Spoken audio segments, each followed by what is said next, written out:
Double eviction power கிடச்சிருக்கு நம்ம ஸ்ருதிகாவுக்கு. ஆமாங்க. ஸோ ஸ்ருதிகா டைம் கோட் ஆயிட்டாங்கன்னு சொல்லிட்டு நம்ம ரீசெண்டாக போட்டிருந்தோம். பட் எபிசோடில் வந்து காமிக்கலையேன்னு சொல்லிட்டு நீங்கள் யோசிச்சுட்டு இருப்பீங்க. ஆனால் டியூஸ்டே நடந்த டாஸ்கில் இந்த டாஸ்கோட ஃபஸ்ட்டு லெவல் தான் முடிஞ்சிருக்கு. ஸோ இதில் வந்து ஸ்ருதிகா டீம் தான் வின்னிங்கில் இருக்காங்க. ஸோ இந்த டீமில் இருந்து தான் ஒருத்தர் வந்து அடுத்த டைம் கோட் ஆகுவாங்க. ஸோ நான் ஆல்ரெடி சொன்ன மாதிரி நம்ம ஸ்ருதிகா தான் ஜெயிச்சிருக்காங்க. சரி, இப்போ ஸ்ருதிகாவுக்கு என்னெல்லாம் பவர் கிடைக்குதுன்னு சொல்லிட்டு பார்க்கலாம். இந்த வாரத்தோடைய டைம் கோடுக்கு பிக் பாஸ் கொடுக்குற சலுகை என்னன்னு பார்த்தீங்கன்னா 2 வாரம் nomination free. So 2 week immunity power கிடைக்கும். அதே மாதிரி டபுள் எவிக்ஷன் பவர் கிடைக்கும் நம்ம ஸ்ருதிகாவுக்கு.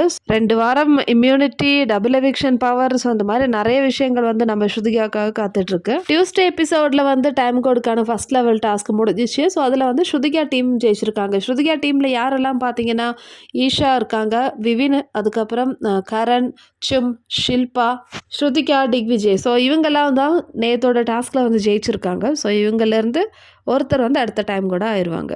ஸ்ருதிகா டைம் கூட ஆனால் ஆப்போசிட் டீமுக்கு தான் வந்து பெரிய ஆப்புன்னு சொல்லலாம். கஷிஷ் இருக்காங்க, ஈடின் இருக்காங்க, சாரா. ஸோ இந்த மாதிரி நிறைய பேர் அந்த டீமில் இருக்காங்க. ஸோ அவ்வளோதான் மக்கள், ஒரு குயிக் அப்டேட் சொன்னேன். ஸோ இந்த வீடியோ பிடிச்சிருந்தா ஆஸ் யூஷுவல் சேனல் லைக் பண்ணுங்கள், ஷேர் பண்ணுங்கள், சப்ஸ்கிரைப் பண்ணுங்கள். இதே மாதிரி பிக் பாஸ் வீடியோட அடுத்த வீடியோவில் பார்க்கலாம்.